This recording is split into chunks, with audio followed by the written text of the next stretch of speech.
I'm going to take a leap forward and take a look at a movie I had actually seen in the theater. Everything I've reviewed so far has been a rental, a late night viewing as a teenager, a sleepover sleep depriver, or a viewing as an adult. And it seems like I just can't get out of the last millennium.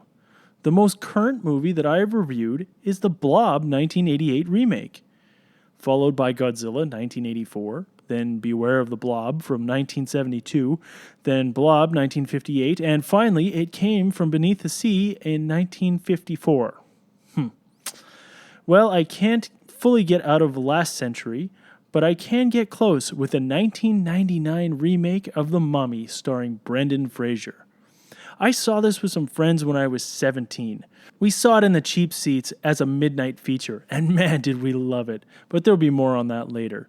So let's break open the vault and examine this piece of ancient probiotic culture and see if it's turned to stone or stayed gooey like our friend Imhotep.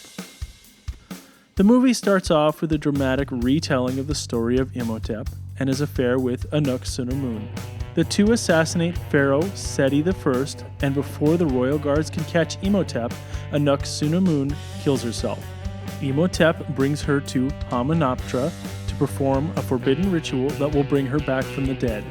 He is stopped by the royal guard, and he is cursed with the Hum-Dai, an ancient curse that makes him into an apocalyptic monster should he ever be raised from the dead. Fast forward a few millennia later, and a colonel in the French Foreign Legion marches through Libya into Egypt to find the lost city of the dead, and to take its treasure. We are introduced to our hero, Rick O'Connell, and his nemesis, Benny. The Legion is defeated by Bedouins, but not before Imhotep stirs and scares off the Bedouins. Rick and Benny escape. 3 years later, we are introduced to Evelyn, who's working as a librarian in the Cairo Museum. Her brother Jonathan brings her an artifact he swindled someone out of. It contains a map to the city of the dead, but when the curator sees it, he accidentally burns off the location of the map. Jonathan and Evelyn go to see the person he swindled, and that turns out to be Rick. And Rick happens to be in prison. According to the warden, he had a very good time and is sentenced to death. After some quick negotiation, Evelyn gets Rick freed by promising the warden a cut of the treasure they will bring back. The next day, they board the riverboat and are off, and to the chagrin of our heroes, they are joined by the warden. While on the riverboat, they meet a team of Americans who are working with an archaeologist and are looking for the city of the dead as well. Soon, the boat is attacked by the Magi, the descendants of Pharaoh's bodyguard, and everyone escapes. Rick, Evelyn, Jonathan, and the warden are on the right side of the river but have no horses or supplies, while Benny and the Americans have all the horses but need to cross the river. After resupplying, our heroes meet their rivals just outside the city of the dead and race to arrive first. They begin to dig and are soon attacked by the Magi and told to leave. They don't heed the warning, and along the way they discover the Book of the Dead and the remains of Imhotep. Evelyn reads from the book and wakes him up. Zombie Mummy starts attacking and absorbing the Americans, and they all barely escape. Back in Cairo, Rick plans to escape, but Evelyn decides to stay. All the boats are delayed, and Rick has to wait for the next morning. During the night, the Mummy tried to go after Evelyn and gets scared away by the cat. The Mummy continues to absorb the Americans and goes after our heroes.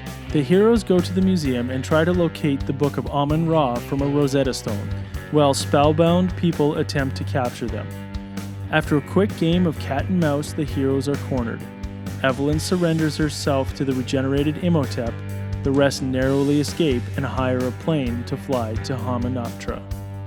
Imhotep attempts to resurrect his love, Anuk-Sunamun, and sends his zombie priests after the heroes. Rick fights his way to the altar, while Jonathan tries to read from the Book of Amun-Ra. Evelyn struggles with zombie Sunamun. Eventually, Jonathan chokes out the incantation and Imhotep is made mortal. A quick stab from Rick, and Imhotep unravels back to the mummy and is taken away in a pool of souls. After his demise, the heroes race to escape the collapsing building and get out in the nick of time, complete with a bag of treasure. The 1999 Mummy Reboot was one of many successful B-movies released that year. It shared the silver screen with movies like Deep Blue Sea, Lake Placid, American Pie, Sleepy Hollow, House on Haunted Hill, Girl Interrupted, Star Wars Episode 1.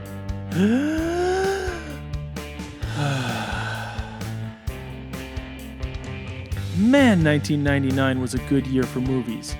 Check IMDb's list of movies in 1999. Link in the description below.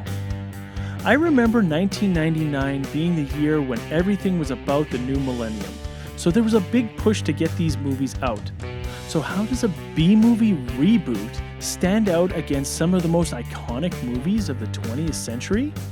Well, it took Indiana Jones, Army of Darkness, then combined them with one of the most iconic Universal movie monsters and wrote in a perfectly balanced cast of characters. At the end of the 90s, CGI was still used sparingly. Usually it was used for touch-ups and augmentation. In this case, the mummy, while in various states of zombiness, was rendered completely in CG or in part. CG was still in that awkward adolescence phase, so some things look great and some not so much. But when the only competition is... yeah. So even the best CGI could still have problems. And trust me, this franchise would really start to love bad CGI. Oh my. This movie is one of my all-time favorites. It's a great, mindless movie that's easy to follow plot-wise and has a great cast of characters and doesn't use gratuitous CGI or gore. Let's also be clear, I don't want to hate on CGI too much. Every film nowadays has some CG in it, even if it's just some color correction. It's how it's used with the practical effects that makes them enjoyable.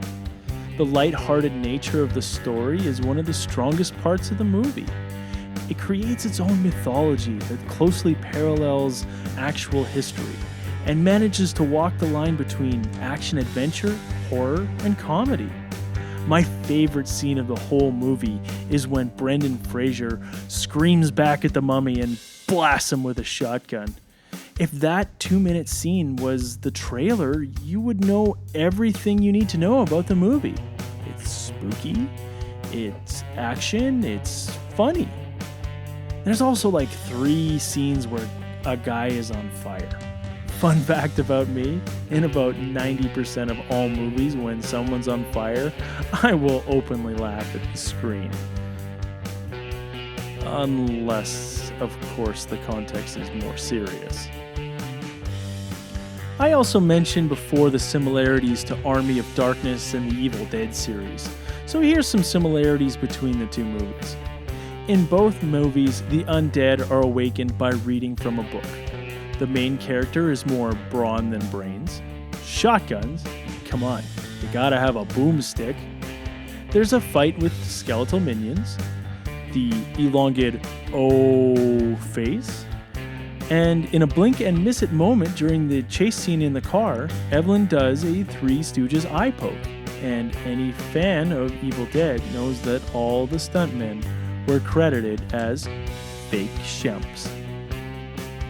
Even though this is one of my favorite movies, there are a few things that stand out for me. The opening scene of the movie with the battle between the French Foreign Legion and the Bedouins, it really has no context. I actually had to look it up online to find out why they were there. It turns out that the colonel just wanted the treasure. It might have been nice to introduce the rival archaeologists earlier in the movie, and maybe the Americans as well. Final nitpick on the story. Rick and Evelyn's characters could be fleshed out just a bit more. Aside from that, the only real problem I have is some of the effects, both the CGI and practical, are just a bit off. The scarabs under the skin is a good example of that, and the hand bursting through the ground as the heroes escape is just a little bit too cheesy. And that's coming from a guy whose channel is devoted to cheesy B movies.